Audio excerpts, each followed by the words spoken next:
Hello guys, welcome to Ekam IAS academy Hyderabad. మనం ప్రతిరోజు daily current affairs అనే తెలుగులో చెప్పుకుంటాం కదా. సో ఇవాళ ఏ అంశాలు ఉన్నాయో చూద్దాం. ఇవాళ మనకి 21 ఏప్రిల్కి సంబంధించి ఏ ఉన్నాయో ఒక్కొక్కటి క్లారిటీగా డిస్కస్ చేద్దాం. సో ఫస్ట్ వచ్చేసి ఇవాళ ఏప్రిల్ 21గా వచ్చి సివిల్ సర్వీసెస్ డే అనమాట. సో ఇక్కడ చూడండి, 21 April celebrated as the civil services day by government of India. So ప్రతి సంవత్సరము ఈ 21 ఏప్రిల్ అనేది సివిల్ సర్వీస్ డేగా అయితే జరుపుకుంటుంది government of India. So it is celebrated as an occasion for the civil servants to rededicate themselves to the cause of citizens and renew their commitments to public service and excellence in work. అంటే ప్రజాసేవలో అలానే వాళ్ళ వర్క్లో కూడా చాలా performance చూపిస్తూ civil servant అనేవాళ్ళు గవర్నమెంట్కి చాలా పటిష్టంగా ఉంటారు కాబట్టి వాళ్ళకి గుర్తుగా అకేషన్గా వచ్చేసి ఈ డే అనేది జరుపుకుంటారు. The date is chosen to commemorate the day when the first home minister of the independent of India Sardar Vallabhbhai Patel so addressed the probationers of the administrative service officers in the 1947 in the Metcalfe House in Delhi. అంటే మనకి స్వాతంత్రం వచ్చిన తర్వాత first batch civil సర్వెంట్స్ని మన first home minister ఉన్నారు కదా అప్పుడు సర్దార్ వల్లభాయ్ పటేల్ గారు, ఆయన మెట్క్యాఫ్ హౌస్ అని చెప్పేసి ఢిల్లీలో కలుస్తారనమాట. ఆ ఫస్ట్ బ్యాచ్ అందరినీ సివిల్ సర్వెంట్స్ మొత్తాన్ని కూడా కలుస్తారు. అప్పుడు ఆయన ఏం చెప్తారంటే, ఈ refer to civil servant of the steel frame of India. So civil service అందరూ కూడా స్టీల్ ఫ్రేమ్ ఆఫ్ ఇండియా అని చెప్పేసి పిలుస్తారనమాట. స్టీల్ ఫ్రేమ్ అంటే ఏంటంటే, ఒక పెద్ద వాల్ చూడండి, వాల్ లోపల స్టీల్ ఫ్రేమ్ ఉంటుంది, కానీ మనకి బయటకు వాల్ కనిపిస్తుంది, కానీ లోపల పటిష్టంగా స్ట్రాంగ్గా ఉంచేది ఏంటి, స్టీల్ ఫ్రేమ్ అనమాట. అందువల్ల ఆయన బ్యూరోక్రాట్స్ చాలా స్టీల్ ఫ్రేమ్ లాంటి వాళ్ళని చెప్పేసి ఆయన రెఫర్ చేశారనమాట. ఎవరు? సర్దార్ వల్లభాయ్ పటేల్. సో సర్దార్ వల్లభాయ్ పటేల్ని వచ్చేసి father of all India services కూడా పిలుస్తారు. So father of all India services. So father of all India services కూడా సర్దార్ వల్లభాయ్ పటేల్ పిలుస్తారనమాట. ఫాదర్ ఆఫ్ సివిల్ సర్వీస్ వచ్చేసి కార్న్వాలిస్. సో లార్డ్ కార్న్వాలిస్ వచ్చేసి father of civil services in India, కానీ father of all India services వచ్చేసి ఎవరంటే మనకి Sardar Vallabhbhai Patel. So next event చూద్దాం. So next event వచ్చేసి farm distress index. So farm distress index అని చెప్పేసి వార్తల్లో ఉంది, ఇదేంటో చూద్దాం. Farm distress index reported farm distance in the different parts of the country. So ఇది మామూలుగా ఈ సర్వే అనేది డిఫరెంట్ పార్ట్స్ ఆఫ్ కంట్రీ నుంచి సర్వే లాగా తీసుకొని ఇచ్చారనమాట. సో దీన్ని ఎవరు డెవలప్ చేశారంటే, this index is developed by the central research institute for dry land agriculture, CRIDA ఉంది కదా. సో వీళ్ళైతే దీన్ని డెవలప్ చేస్తారనమాట. ఏది ఫార్మ్ డిస్ట్రెస్ ఇండెక్స్ని ఎవరు డెవలప్ చేశారంటే, central research institute for dry land agriculture అనే వాళ్ళు అయితే డెవలప్ చేశారు. సో అసలు ఏంటి ఈ ఇన్స్టిట్యూట్ అంటే ఏంటంటే చూద్దాం. So CRIDA is an institute under the Indian council of agriculture research. So మనకి ఐకార్ ఉంది కదా, Indian council for agriculture research, దీని కింద ఈ central research institute of dry land agriculture అనేది వర్క్ చేస్తూ ఉంటుంది. సో మామూలుగా ఈ ఆర్గనైజేషన్ని 1985లో అయితే ఎస్టాబ్లిష్ చేశారు, 1985 సంవత్సరంలో ఎస్టాబ్లిష్ చేశారు. దీనికి హెడ్ క్వార్టర్ ఎక్కడ ఉందంటే హైదరాబాద్. సో తెలంగాణ రాష్ట్రంలోని హైదరాబాద్లో దీనికి హెడ్ క్వార్టర్స్ అనేది ఉంటుంది. దేనిది? CRIDA అంటే central research institute for dry land agriculture head quarters అనేది హైదరాబాద్లో ఉంటుంది. ఇది కూడా గుర్తుపెట్టుకోండి. సో దీనికి సంబంధించి ఈ ఇండెక్స్ సంబంధించిన ఇన్ఫర్మేషన్ చూద్దాం. So it is a constituent organisation of the Indian council of agriculture research అంటే డిస్కస్ చేసుకున్నాము. And autonomous body of the ministry of agriculture government of India. So ఇది ఏ మినిస్ట్రీ కింద వస్తుందంటే, ఈ CRIDA అనే ఆర్గనైజేషన్ ఇది అటానమస్ బాడీ అనమాట, ఐకార్ కింద. ఇది మినిస్ట్రీ ఆఫ్ అగ్రికల్చర్ కింద అయితే వర్క్ చేస్తూ ఉంటుంది. So it is a part of the NABARD. So national bank for agriculture and rural development ఉంది కదా, నాబార్డు. సో నాబార్డుకి సంబంధించిన part fund A project of the farmers distress and ప్రధానమంత్రి ఫసల్ బీమా యోజన. సో ఈ ప్రధానమంత్రి ఫసల్ బీమా యోజన ఉంది కదా, సో దీనికి సంబంధించి అంటే క్రాప్ ఇన్సూరెన్స్ అనమాట ఇది. సో దీనికి అలానే ఫార్మర్ డిస్ట్రెస్కి సంబంధించి ఇది ఫండ్ చేస్తూ ఉంటుంది. ఏది నాబార్డు అనేది మామూలుగా ఫండ్ చేస్తూ ఉంటుంది కదా. సో నాబార్డు యొక్క మెయిన్ ఏంటి, రీఫైనాన్స్ అనమాట. సో ఫైనాన్స్ చేస్తూ ఉంటుంది. సో మిగతా బ్యాంకులు, కోఆపరేటివ్ అగ్రికల్చర్ బ్యాంక్స్ ఉంటాయి కదా, వాటికి రీఫైనాన్స్ అనేది చేస్తూ ఉంటుంది. So farm distress index is early warning system based on the 21 question survey that captures the financial. So ఇక్కడ చూడండి, financial, economic, emotional, health status of the farmers in the vulnerable areas. So అంటే మనకి dry land agriculture ప్రాంతాలు ఉంటాయి. ఇప్పుడు మనకి ఆంధ్రప్రదేశ్లో రాయలసీమ కావచ్చు, తర్వాత మహారాష్ట్రలో నాందేడు, విదర్భ రీజన్స్లో వాటర్ ఫెసిలిటీ అనేది సరిగా ఉండదన్నమాట.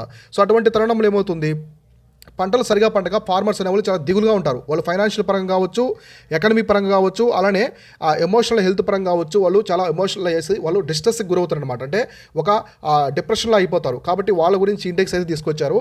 సో నాబార్డ్ అనేది ఫండ్ చేస్తూ ఉంటుంది, అగ్రికల్చర్కి సంబంధించిన బ్యాంక్స్ కూడా అయితే ఫండ్ చేస్తూ ఉంటుంది. ఇవన్నీ కూడా చూసుకోండి క్లారిటీగా. సో నెక్స్ట్ ఈవెంట్ చూద్దాం. సో నెక్స్ట్ ఈవెంట్ వచ్చేసి కుద్రేముఖ్ రేంజ్ అని చెప్పేసి వార్తల్లో ఉంది, ఇదేంటో చూద్దాం. So Kudremukh iron ore company limited, so iron ore కోయిసిల్ అంటారు దాన్ని. సో recently sought a post-pact approval from the submerging 700 acres of the forest in Kudremukh range at the heart of Western Ghats about the 20 years ago. So మామూలుగా ఈ కుద్రేముఖ్ అనేది ఏంటంటే, ఇది western ఘాట్స్లో ఒక రేంజ్ అనమాట, ఒక హిల్ లాంటిది, హిల్ రేంజ్. సో పర్వత శ్రేణి లాంటిది. ఇక్కడ ఏం జరిగిందంటే ఈ Kudremukh iron ore company limited కూడా రీసెంట్లీ సాట్ పోస్ట్ ఫ్యాక్ట్ అప్రూవల్. సో దానికి అప్రూవల్ అయితే వచ్చిందనమాట. ఏంటి, ఈ ఫారెస్ట్లో కుద్రేముఖ్ రేంజ్లో ఉండే 700 ఎకరాస్ ఫారెస్ట్ ల్యాండ్ వచ్చేసి అది మైనింగ్ చేయడానికి అయితే దానికి పర్మిషన్ అయితే వచ్చిందనమాట. సో ఎప్పుడు వెస్ట్రన్ ఘాట్స్లో 20 years ago వచ్చేసి దీనికి పర్మిషన్ అయితే వచ్చింది. అయితే ఇది ఇప్పుడు న్యూస్లోకి వచ్చిందనమాట, ఇది వార్తల్లోకి వచ్చింది కాబట్టి మనం డిస్కస్ చేస్తూ ఉన్నాం. ఇక్కడ చూడండి, ఇది మామూలుగా వార్తల్లో ఉంది కాబట్టి డిస్కస్ చేశాము. కానీ కుద్రేముఖ్ రేంజ్ అనేది జాగ్రఫీ పరంగా చాలా ఇంపార్టెంట్, జాగ్రఫీ పరంగా. సో ఇక్కడ చూస్తే Kudremukh range is located in the western Ghats in the Chikkamagaluru district of Karnataka. ఈ కుద్రేముఖ్ రేంజ్ అనేది ఎక్కడ ఉంటుందంటే కర్ణాటక రాష్ట్రంలో ఉంటుంది. సో కర్ణాటక రాష్ట్రంలో కూడా చిక్కమంగళూరు జిల్లాలో ఉంటుందన్నమాట. So these broad hills overtook the Arabian sea and are connected by the deep valleys and the sharp cliffs. ఈ కుద్రేముఖ్ ఈ కొండ రేంజ్ ఏంటంటే వచ్చేసి శ్రేణి ఎగ్జాక్ట్గా అరేబియన్ సీతో కలిసి ఉంటుంది అనమాట. కాకపోతే అరేబియా సముద్రానికి ఈ కుద్రేముఖ్ రేంజ్కి వచ్చేసి మధ్యలో కొన్ని డీప్ వ్యాలీస్ ఉంటాయి, లోయలు ఉంటాయి, చిన్న చిన్న క్లిప్స్, సో కొండ చర్యలు కూడా ఉంటాయి అనమాట ఇక్కడ. సో ఈ విధంగా అయితే కుద్రేముఖ్ రేంజ్. ఇంకా దీనికి సంబంధించిన ఇన్ఫర్మేషన్ చూద్దాం. సో ఇక్కడ చూడండి, it is also known as the horse face range. So the literally meaning of the Kudremukh in Kannada horse faced. So Kudremukh అంటే అర్థం ఏంటంటే కన్నడ లాంగ్వేజ్లో సో హార్స్ ఫేస్ అనమాట, అంటే గుర్రం యొక్క మొహం అంటాం కదా, ఆ షేప్లో ఉంటుంది ఈ పీక్ అనేది, రేంజ్ అనేది, అందువల్ల అట్లా పిలుస్తారు. So it ghats its name from the main peak Kudremukh peak. So ఇందులో ఈ కుద్రేముఖ్ రేంజ్లోనే హైయెస్ట్ పీక్ వచ్చేసి కుద్రేముఖ్ పీక్ అనమాట. సో కుద్రేముఖ్ అనేది పర్వత శిఖరం ఇక్కడ. సో ఇది మొత్తం వచ్చేసి 1893 మీటర్లు అయితే ఎత్తుంటుంది. So which has marked the similar to the face of the horse లాగా ఉంటుంది. ఓకే, సో ఇక్కడ కుద్రేముఖ్ నేషనల్ పార్క్ కూడా ఉంటుంది.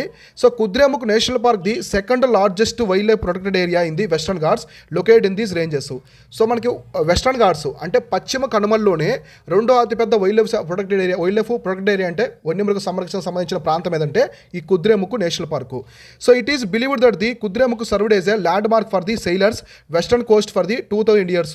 మామూలు ఈ కుద్రేముఖ్ రేంజ్కి మనకి ఇండియా ఉంది కదా, సో ఇక్కడ గుజరాత్ దగ్గర నుంచి మనం ఇండియా చూసుకుంటే ఇలా సో ఇండియా, సో మనకి ఇక్కడ ఈ రేంజ్ కర్ణాటక రేంజ్లో ఉండే కుద్రేముఖ్ మొత్తం కూడా ఇక్కడ సెయిలర్స్ వచ్చేవాళ్ళు అనమాట. అంటే మనకి 2000 సంవత్సరాలకు పూర్వమే అక్కడికి సెయిలర్స్, కొంత ట్రావెలర్స్ అనమాట, వేరే దేశం నుంచి ఇండియాలోకి ఇక్కడికి వచ్చేవాళ్ళు. ఇదొకటి, ఈ ఫ్యాక్ట్స్ కూడా గుర్తుపెట్టుకోండి. సో తర్వాత వచ్చేసి కుద్రేముఖ్ నేషనల్ పార్క్ గురించి కూడా కొన్ని ఫ్యాక్ట్స్ అయితే చూద్దాము. It is spread across the 600 square kilometers in the Chikkamagaluru and Dakshina Kannada district of the Karnataka. So ఇక్కడ 2 districts అనమాట, ఒకటి వచ్చేసి చిక్కమంగళూరు, ఇంకోటి వచ్చేసి దక్షిణ కన్నడ డిస్ట్రిక్ట్స్లో ఇది విస్తరించి ఉంటుంది. So dense forest cover primarily consist of the semi evergreen and evergreen trees. So ఇక్కడ ఉన్నటువంటి ట్రీ టైప్స్ ఎలా ఉంటాయంటే సెమీ ఎవర్గ్రీన్ ఉంటాయి, అలానే ఎవర్గ్రీన్ ట్రీస్ కూడా ఉంటాయన్నమాట. So rare flora on the edge of extension such as the Nilambur cobra, lily and south Indian jewel orchid can be pound here. So ఇక్కడ సంబంధించి వాళ్ళు ఫ్లోరా పరంగా చూసుకుంటే కొన్ని ట్రీస్ కావచ్చు, ఇవన్నీ కూడా ఇక్కడ ఎక్కువగా ఉంటాయన్నమాట. సో నీలాంబర్ కోబ్రా అని చెప్పేసి ఒక చెట్టు, లిల్లీ అని చెప్పేసి చాలా ఫేమస్ ఇక్కడ. తర్వాత సౌత్ ఇండియన్ జువెల్ ఆర్చిడ్ అనేది కూడా ఇక్కడ చాలా ఫేమస్ అనమాట ఈ కుద్రేముఖ్ నేషనల్ పార్క్లో. సో దీంతోపాటు ఇంకా కొన్ని యూకలిప్టస్ కావచ్చు, అకాసియా ఒకటి, సిల్కోక్స్, సో ఇంకొచ్చేసి కాసరినాసు, ఇవన్నీ కూడా ఇంపార్టెంట్ ట్రీస్ అనమాట ఎక్కడ ఈ కుద్రేముఖ్ నేషనల్ పార్క్లో. తర్వాత it houses A variety of wild life such as leopard. So ఇక్కడ చిరుతపుళ్ళు కూడా ఉంటాయి. సో మలబార్ గెయింట్ స్క్వేరల్, చిన్న ఉడుతుంటుంది, ఇది చాలా పెద్దగా ఉంటుంది. సో తర్వాత స్లోత్ బీర్ కావచ్చు, Gowru, sambar, జాకెలు, ముంగూసు, tiger, so wild డాగు, కామన్ లాంగూర్, ఇవన్నీ కూడా ఇక్కడ ఉన్నటువంటి ఇంపార్టెంట్ ఎనిమల్స్ అనమాట. సో వైల్డ్ లైఫ్ వచ్చేసి ఇక్కడ ఏమున్నాయంటే టైగర్ కావచ్చు, లిపార్డ్ కావచ్చు, sloth beer, ముంగూసు, jackal, sambar, Gowru, ఇవన్నీ కూడా పెద్ద పెద్ద జంతువులు అనమాట ఈ కుద్రేముఖ్ నేషనల్ పార్క్ అయితే ఉంటాయి. సో ఓవరాల్గా కుద్రేముఖ్ నేషనల్ పార్క్ అనేది ఎక్కడ ఉంటుందంటే మనకి కర్ణాటక రాష్ట్రంలో అయితే ఉంటుంది. సో ఇది గుర్తుపెట్టుకోండి. సో నెక్స్ట్ ఈవెంట్ వచ్చేసి సో టెలియోస్ 2 అని చెప్పేసి వార్తల్లో ఉంది, స్పేస్కి సంబంధించి. ఇదేంటో చూద్దాం. The ISRO will, so Indian space research organisation will soon launch the Singapore's Teleos 2 satellite from the Satish Dhawan space centre Sriharikota using the polar satellite launch vehicle. So పిఎస్ఎల్విని యూజ్ చేసి ఏ దేశానికి సంబంధించిందంటే సింగపూర్ అనమాట. సో సింగపూర్ దేశానికి సంబంధించినటువంటి ఒక శాటిలైట్ అయితే, సో ఈ టెలియోస్ అని చెప్పేసి 2 అనే ఒక శాటిలైట్ అయితే మనం పిఎస్ఎల్వి ద్వారా లాంచ్ చేస్తున్నాం. అసలు ఏంటి ఈ శాటిలైట్ అంటే Singaporean earth observation satellite built by the ST Electronics. So ఇది సింగపూర్ దేశానికి సంబంధించినటువంటి ఒక ఎర్త్ అబ్జర్వేషన్ శాటిలైట్. దీన్ని ఎస్టీ ఎలక్ట్రానిక్స్ అనేవాళ్ళు మ్యానుఫ్యాక్చరింగ్ చేశారనమాట. సో దీన్ని నిర్మించారు. సో తర్వాత it is designed to capture a satellite imaginary in all weather and round the clock conditions. So ఇది మామూలుగా వెదర్కి సంబంధించినవి. ఎర్త్ అబ్జర్వేషన్ శాటిలైట్స్ మేజర్గా దేనికి యూజ్ చేస్తారు, వెదర్కి సంబంధించింది అనమాట. సో వెదర్ కండిషన్స్ ఏ విధంగా ఉన్నాయి, తర్వాత క్లాక్ కండిషన్స్ ఇవన్నీ కూడా ఏ విధంగా ఉన్నాయో చూడడానికి మేజర్గా అయితే ఈ శాటిలైట్స్ అయితే యూజ్ చేస్తూ ఉంటారు. సో మామూలుగా ఈ ఎర్త్ అబ్జర్వేషన్ శాటిలైట్స్ అన్ని కూడా ఏ కక్షలో పెడతారంటే మేజర్గా ఇది 750 kg అనమాట వెయిట్ ఉండేది శాటిలైట్. దీన్ని లో ఎర్త్ ఆర్బిట్లో పెడతారు. సో మామూలుగా ఎర్త్ అబ్జర్వేషన్ శాటిలైట్స్ ఏమైనా కూడా లో ఎర్త్ ఆర్బిట్లో అయితే తీసుకొస్తారు అనమాట. ఈ లో ఎర్త్ ఆర్బిట్లో వీటిని పెడతారు. అక్కడి నుంచి ఇది ఎర్త్ అబ్జర్వేషన్ సంబంధించిన అన్ని కూడా చేస్తూ ఉంటుంది. సో వెదర్ కండిషన్స్ అలా ఉన్నాయి. సో ఎప్పుడు ప్రిసిపిటేషన్ వస్తుంది మనకి IMD వాళ్ళు ఇస్తుంటారు కదా, ఇండియన్ మెటలాజికల్ డిపార్ట్మెంట్ వాళ్ళు మనకి ప్రిడిక్షన్. సో రెయిన్ ప్రిడిక్షన్ ఉంది ఇక 2 days 3 days అని చెప్తూ ఉంటారు కదా. సో ఆ విధంగా అనమాట. సో ఇట్లా. సో ఇదొకటి. సో నెక్స్ట్ వచ్చేసి పోలార్ శాటిలైట్ లాంచ్ వెహికల్ గురించి కొంచెం చూద్దాం. So it is indigenously developed expandable launch system of the ISRO. So మనకి మామూలుగా రాకెట్ లాంచింగ్ వెహికల్స్ ఉంటాయి కదా, సో వాటర్లో వచ్చేసి ఇది వన్ ఆఫ్ ది అనమాట. సో మనకి PSLV GSLV ఇట్లా 2 ఉంటాయి, ఇదొకటి. So it comes the category of medium lift launchers with a reach up to various orbits including the geosynchronous transfer orbit, low earth orbit and polar sun synchronous orbit. So ఈ orbits అంటే ఇక్కడ చెప్పినటువంటి orbits ఉన్నాయి కదా, కక్షలు అంటారు. ఈ ఆర్బిట్స్లో satellites అయితే ఇది లాంచ్ చేస్తుంది అనమాట. ఈ PSLV తీసుకెళ్లి ఆ కక్షల్లో శాటిలైట్ అయితే విడుదల చేస్తుంది. So it has 4 stage system comprising the combination of solid liquid fuelled rockets engines. So ఇందులో మొత్తం వచ్చేసి 4 stage సిస్టమ్ ఉంటుంది. మనకి లిక్విడ్ కావచ్చు, సాలిడ్, క్రయోజెనిక్ ఇట్లాంటివి ఉంటాయి కదా, అవన్నీ కూడా ఈ పోలార్ శాటిలైట్ వెహికల్లో ఉంటాయి. సో మనం ఎక్కువగా ఇండియాలో మనము PSLV ద్వారానే రాకెట్స్ అనేవి పంపిస్తూ ఉంటాం అనమాట, PSLV. సో ఇదే కాకుండా రీసెంట్గా అడ్వాన్స్డ్ వచ్చేసి మనకి GSLV. సో GSLV MK3 ఉందనమాట. సో ఇది చాలా పెద్ద రాకెట్. సో చాలా పెద్ద రాకెట్ ఇది GSLV MK3 అనేది. దీని ద్వారా మనం త్వరలో చంద్రయాన్ 2 కావచ్చు, గగనయాన్ ఇవన్నీ కూడా చేస్తున్నాం అనమాట. సో ఇది చాలా పెద్దది GSLV M3. అంటే చాలా వెయిట్ని, ఎక్కువ వెయిట్ 5000 kg పైన ఉన్నటువంటి వెయిట్ని కూడా ఇది తీసుకెళ్తుంది అనమాట. సో రీసెంట్గా SpaceX వల్ల అతిపెద్ద రాకెట్ కూడా నిన్న ఫెయిల్ అయింది. దానికి సంబంధించి కూడా నేను మీకు పూర్తిగా ఒక అప్డేట్ అయితే ఇస్తాను నెక్స్ట్ క్లాస్లో. సో తర్వాత వచ్చేసి నేషనల్ క్వాంటమ్ మిషన్ అని చెప్పేసి వార్తల్లో ఉంది. నేషనల్ క్వాంటమ్ మిషన్ అని చెప్పేసి అసలు ఇదేంటో చూద్దాం. The union cabinet approved the national quantum mission putting India among the top 6 leading nations involved in the research and development of the quantum technologies. So ఇక్కడైతే వాళ్ళు ఇంక్లూడ్ చేశారు అనమాట. సో ఇక్కడ వచ్చేసి మేజర్గా వచ్చేసి ఏంటంటే ఇక్కడ క్వాంటమ్ కంప్యూటింగ్కి సంబంధించింది అనమాట. క్వాంటమ్ కంప్యూటింగ్కి సంబంధించి మామూలుగా 6 కంట్రీస్ ఉన్నాయన్నమాట ఇంతకుముందు. ఆ కంట్రీసే వీటిలో ఎక్కువగా అభివృద్ధి చెందిన దేశాలు అనేవి వీటిల్లో ఉన్నాయి క్వాంటమ్ కంప్యూటింగ్ యూజ్ చేసే మిషన్స్లో. అయితే ఇప్పుడు ఇండియా కూడా ఆ కంట్రీతో జత కట్టించింది అనమాట.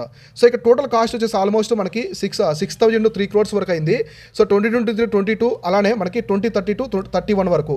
సో ఈ టైం పీరియడ్ వరకు ఈ క్వాంటమ్ మిషన్కి సంబంధించి ఇండియా అనేది ఇన్వెస్ట్ చేసి ఈ క్వాంటమ్ మిషన్లో మనం కూడా పార్ట్ అవ్వాలి, మిగతా డెవలప్డ్ కంట్రీస్తో మనం కూడా ఉండాలని చెప్పేసి తీసుకొస్తున్నారు అనమాట. So presently R&D works in quantum technologies are underway in the US, Canada, France, Finland, China and Austria. ఈ కంట్రీస్లో మాత్రమే ఇప్పటి వరకు ఈ క్వాంటమ్కి సంబంధించినటువంటి ఈ క్వాంటమ్ మిషన్ అనేది వర్క్ అవుతుందన్నమాట. అంటే ఏమిటి అంటే US ఒకటి, Canada. So US, Canada, France, next Finland, China 5th, next 6th వచ్చేసి ఆస్ట్రియా. ఇప్పుడు 7th కంట్రీకి వచ్చేసి ఇండియా అనేది జాయిన్ అవుతుందన్నమాట. సో ఇండియా అనేది ఇప్పుడు 7th కంట్రీగా ఈ కంట్రీస్తో కలిపి క్వాంటమ్ మిషన్లో పాల్గొంటుంది. అంటే క్వాంటమ్ కంప్యూటింగ్ తెలుసు కదా మీకు, అందులో అనమాట. సో ఈ మిషన్ వల్ల మేజర్గా టార్గెట్ ఏంటంటే the mission will focus on the developing quantum computers qubit. So which physical qubit capacities ranging between the 50 to 1000 qubits developed over a next 8 years. So next 8 yearsలో మనము ఇండియా అనేది 50 to 1000 qubits ఉన్నటువంటి అంటే fastest computers అనమాట. So ఈ computers మనం కూడా develop చేయాలనే ఉద్దేశంతో ఈ మిషన్లో అయితే ఇండియా అనేది ఈ మిషన్ తీసుకొచ్చింది. So computers up to 50 physical qubits will be developed over a 3 years. అంటే మనకి 50 క్యూబిట్స్ వరకు, సో 50 క్యూబిట్స్ వరకు ఉండే కంప్యూటర్స్ని 3 yearsలో డెవలప్ చేయాలి. 3 yearsలో అలానే 50 to 100 ఉండేది నెక్స్ట్ 5 yearsలో. సో నెక్స్ట్ వచ్చేసి 50 to 100. సో 50 to 100 క్యూబిట్స్ ఉండేది నెక్స్ట్ 5 yearsలో డెవలప్ చేయాలి.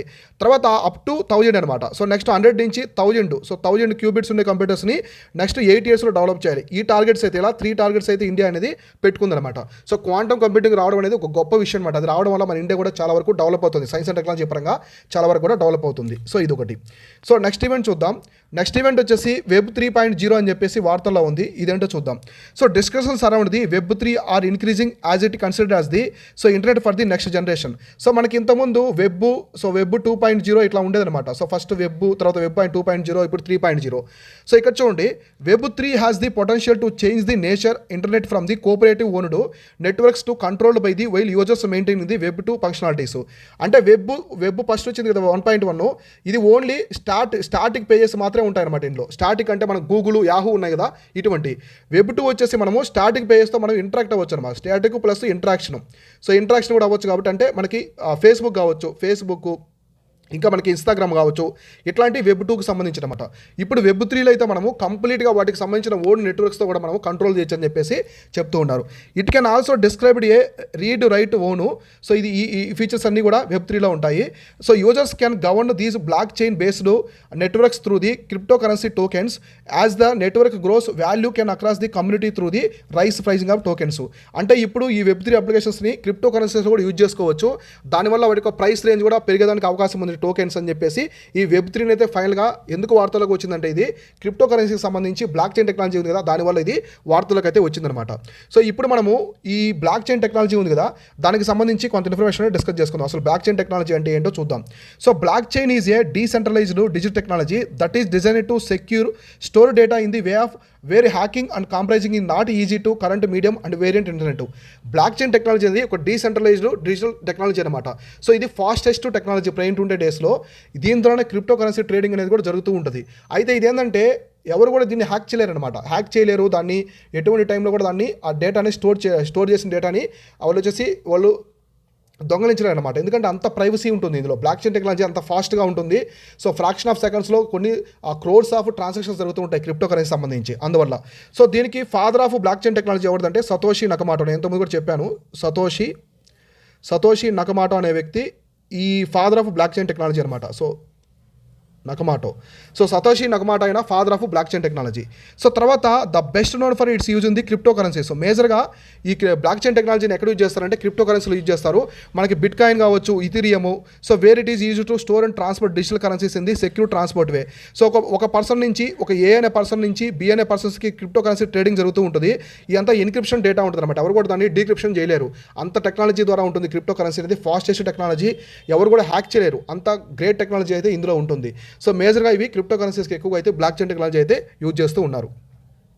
సో నెక్స్ట్ ఈవెంట్ వచ్చేసి న్యూక్లియర్ పవర్. సో రీసెంట్గా జర్మనీ వచ్చేసి ఏం చేసిందో చూడండి ఇక్కడ. So Germany has shifted off its 3 remaining nuclear power plants as part of the long plan trans towards renewable energy. So వీళ్ళు కంప్లీట్గా ఈ న్యూక్లియర్ టెక్నాలజీ ఉంది కదా, రియాక్టర్స్, వీటిని స్టాప్ చేస్తారనమాట. సో ఇక్కడ నుంచి మేము న్యూక్లియర్ పవర్ ప్లాంట్స్ని యూజ్ చేయము, కంప్లీట్గా వాటిని అంతా షట్ డౌన్ చేసేస్తున్నాము. ఇక్కడ నుంచి మేము రినోబుల్ ఎనర్జీకి షిఫ్ట్ అయిపోతున్నాము, 100% రినోబుల్ ఎనర్జీకి మేము షిఫ్ట్ అవుతున్నాం అని చెప్పేసి జర్మనీ రీసెంట్గా అయితే అనౌన్స్ చేసిందనమాట. So the European country is focused on building its own wind and solar energy production. So వీళ్ళు ఓన్గా సోలార్, విండ్ ఎనర్జీని అయితే కెపాసిటీని నిర్మించుకున్నారు. అంటే ఇప్పుడు న్యూక్లియర్ పవర్ ప్లాంట్స్ నుంచి ఎంత ఎనర్జీ అయితే వస్తుందో అంతే ఎనర్జీ కూడా వీటి ద్వారా తీసుకోవడం మెయిన్ ఉద్దేశం అనమాట. So by 2030 Germany AIIMS to generate 80% of it's electricity from the renewable energy sources like wind, solar. అంటే వీళ్ళు బై 2030 అనమాట. సో 2030 సంవత్సరానికి మొత్తం 80% ఆఫ్ ది ఎనర్జీ అనేది ఒక సోలార్, విండ్ ద్వారా మేము ప్రొడ్యూస్ చేసుకోగలము. అందువల్ల ఈ న్యూక్లియర్ పవర్ ప్లాంట్స్ మొత్తాన్ని కూడా షట్ డౌన్ చేసామని చెప్పేసి వీళ్ళు చెప్తున్నారు. సో మామూలుగా మనకి ఇంటర్నేషనల్ అటామిక్ ఎనర్జీ ఏజెన్సీ ఉంది కదా, సో IAEA. సో ఇది మొత్తం కూడా న్యూక్లియర్ పవర్ ప్లాంట్స్ వీటికి సంబంధించి ఎనర్జీకి సంబంధించి చూస్తూ ఉంటుంది అనమాట, వాచ్ డాగ్ లాగా. సో దీని ప్రకారము electricity generation will increase by 85% over the next 3 decades. So electricity యొక్క జనరేషన్ అనేది 85% వరకు పెరుగుతుంది నెక్స్ట్ 3 దశాబ్దాలు అని చెప్పేసి చెప్పింది అనమాట. So nuclear energy could contribute 14% of it's global electricity by 2050 up from the 10% of today. మామూలుగా ఇప్పుడు న్యూక్లియర్ ఎనర్జీ అనేది 10% ఉంది, ప్రజెంట్ వచ్చేసి 10% ఉంది. ఇది నెక్స్ట్ 50 years 2050 కల్లా 14% వరకు పెరిగేదానికి ఛాన్స్ ఉందని చెప్పేసి ఒక ప్రిడిక్షన్ కూడా ఈ IAEA అంటే మనకి ఇంటర్నేషనల్ అటామిక్ ఎనర్జీ ఏజెన్సీ వాళ్ళైతే చెప్పారనమాట దీనికి సంబంధించి. సో నెక్స్ట్ ఈవెంట్ వచ్చేసి టాక్యూ మకాక్యూ అని చెప్పేసి వార్తల్లో ఉంది. ఇదేంటో చూద్దాం. Recently Sri Lanka confirmed the China's request importing the 1 lakh toque macaque. So China వాళ్ళు శ్రీలంక నుంచి ఈ టాక్యూ మకాక్యూ అంటే ఒక కోతి అనమాట. సో కోతిలాగా ఉంటుంది. సో ఇది వచ్చేసి వీటిని చైనాకి ఎక్స్పోర్ట్ చేస్తున్నారు. చైనాకి ఒక 1 lakh వాటిని పంపిస్తున్నారు. చాలామంది వీటిని మీట్ కోసమే పంపిస్తున్నారు అని చెప్పేసి చెప్తున్నారు అనమాట. సో ఇది వార్తల్లో ఉంది. మామూలు చైనా వాళ్ళు మీట్ అనేది తీసుకుంటారు, meat next dog meat, so next ఇవి రక్యూన్ డాగ్స్ ఇటువంటి మీట్ తీసుకుంటూ ఉంటారు. సో అందుకోసం అని చెప్పేసి కొంతమంది విశ్లేషకులు కూడా చెప్తున్నారు అనమాట. సో టాక్యూ మకాక్యూ అనే దాన్ని ఎక్స్పోర్ట్ చేస్తున్నారు. సో అదేంటంటే ఇటే గోల్డ్ బ్రౌన్ కలర్డ్ మంకీ అనమాట. సో ఇది దానికి స్కిన్ అనేది గోల్డ్ బ్రౌన్ కలర్లో ఉంటుంది. ఇది ఒక monkey. So the toque macaque monkey is endemic to Sri Lanka. ఇది ఎక్కువగా మనకి శ్రీలంకలోనే కనిపిస్తూ ఉంటాయి అనమాట ఈ monkeys. It spends a large amount of time in trees and leaves in a small art of a forest. ఇవి అన్ని రకాల ఫారెస్ట్లో ఉంటాయి, అటోల్లో ఉంటాయి. అయితే ఎక్కువగా చెట్ల మీద ఉంటాయి అనమాట. ఈ మంకీస్ అనేవి ఎక్కువ చెట్ల మీద ఉంటాయి. It's known to destroy crops in the several parts of the Sri Lanka and even some attacks of the people. ఇవి ఎక్కువగా క్రాప్స్ ఉంటాయి కదా, అగ్రికల్చర్ క్రాప్స్, వీటిని డ్యామేజ్ చేస్తూ ఉంటాయి అనమాట. వీటిని డ్యామేజ్ చేస్తున్నాయి. అలానే మామూలుగా పీపుల్ మీద కూడా, మనుషుల మీద కూడా ఇవి అటాక్ చేస్తూ ఉంటాయి. సో ఇటు క్లాసిఫైడ్ ది ఎండేంజర్డ్. ఐయూసీఎన్ లిస్ట్లో మనకి ఐయూసీఎన్ ఉందా, international union for conservation of nature ఉంది కదా, ఆ రెడ్ లిస్ట్లో ఇవి వచ్చేసి ఎండేంజర్డ్ కేటగిరీలు అయితే ఉన్నాయన్నమాట. అయితే చైనాకి ఇవి ఎందుకు ఎక్స్పోర్ట్ చేస్తున్నది కొంచెము అది క్లారిటీ రాలేదు. అయితే మేజర్గా ఇవి వచ్చేసి మీట్ కోసం వీటిని పంపిస్తున్నారని చెప్పేసి వీళ్ళైతే చెప్పడం జరిగింది. ఇది ఒకటి, ఇది కూడా వార్తల్లో ఉంది చూడండి. ఇది దేనికి సంబంధించిన, శ్రీలంక దేశానికి అయితే సంబంధించింది. సో నెక్స్ట్ ఈవెంట్ వచ్చేసి సీడ్స్ ఇన్ స్పేస్ అనమాట. సీడ్స్ ఇన్ స్పేస్ అని వార్తల్లో ఉంది. So international atomic energy, so IAEA and the food agriculture organisation FAO had sent 2 varieties of seeds. So arabidopsis and sorghum, ఈ రెండుని వచ్చేసి స్పేస్లోకి పంపించారు అనమాట. ఈ 2 సీడ్స్ని వీళ్ళు స్పేస్లోకి పంపించారు. సో ఎవరెవరంటే, so international atomic energy agency వాళ్ళు, ఫుడ్ అండ్ అగ్రికల్చర్ ఆర్గనైజేషన్ వాళ్ళు, వీళ్ళిద్దరు కలిసి సో అరాబిడోస్పిస్ అలానే నెక్స్ట్ సోర్గామ్, ఈ 2 సీడ్స్ అయితే స్పేస్లోకి వదిలేరనమాట. So this is the first feasibility study of the organisation to determine the effect of cosmic radiation, microgravity and extreme temperatures on the planet genomes and biology. అంటే స్పేస్లో ఈ స్పేస్లో వచ్చేసి ఈ విత్తనాలు ఏ విధంగా గ్రో అవుతున్నాయి, వాటి యొక్క ఆ ఎన్విరాన్మెంట్, స్పేస్లోని ఎన్విరాన్మెంట్ వాటి మీద ఎలా ఇంపాక్ట్ చూపిస్తుంది, అటువంటివన్నీ తెలుసుకునేదానికి కాస్మిక్ రేడియేషన్ కావచ్చు, మైక్రోగ్రావిటీ ఎలా ఉంది, ఎక్స్ట్రీమ్ టెంపరేచర్కి ఈ సీడ్స్ అనేవి ఏమైపోతున్నాయి అన్ని తెలుసుకునేదానికి వీటినైతే ఈ పరీక్షలు అయితే చేస్తూ ఉండనమాట. The experiment aims to develop a new crops that can adapt to climate change and help boost global food productivity. అంటే ఈ ప్రయోగం చేయడం వల్ల, ఇప్పుడు ఈ రీసెర్చ్ చేయడం వల్ల ఏమవుతుంది, ఈ సీడ్స్ అనేవి ఎంతవరకు టెంపరేచర్ తట్టుకుంటున్నాయి, ఎటువంటి క్లైమేట్ తట్టుకుంటున్నాయి అని చెప్పేసి వీళ్ళు కనుగొంటారు అనమాట. అంటే క్లైమేట్ చేంజ్, రాబోయే క్లైమేట్ చేంజ్ని బీట్ చేయాలంటే వీటి గురించి తెలుసుకోవాలి. ఇప్పుడు వీటి గురించి తెలుసుకుంటే నెక్స్ట్ ఫుడ్ ప్రొడక్షన్ కూడా పెంచుకోవచ్చు, పంట దిగుబడి పెంచుకోవచ్చు అని చెప్పేసి వీళ్ళైతే మేజర్గా ఈ ప్రయోగం అయితే చేస్తూ ఉన్నారు. సో ఇవి వచ్చేసి ఇవాళ డైలీ కరెంట్ అఫైర్స్. ఇలానే ప్రతిరోజు మనం డైలీ కరెంట్ అఫైర్స్ డిస్కస్ చేసుకుందాము. మీరు ఇవి కరెంట్ అఫైర్స్ని కూడా ఫాలో అవుతూ నోట్ చేసుకోండి. అన్ని కాంపిటేటివ్ ఎగ్జామ్స్ ఉంటాయి కదా మీకు, యూపీఎస్సీ దగ్గర నుంచి మీకు అన్ని కాంపిటేటివ్ ఎగ్జామ్స్కి ఇండియాలో మీకు చాలా వరకు కూడా హెల్ప్ అవుతాయి. అన్ని నోట్ చేసుకొని మీరైతే ప్రిపేర్ అవ్వండి. ఇది ఇవాళ క్లాసు. నేను మీ Sivan, signing off. Thank you so much.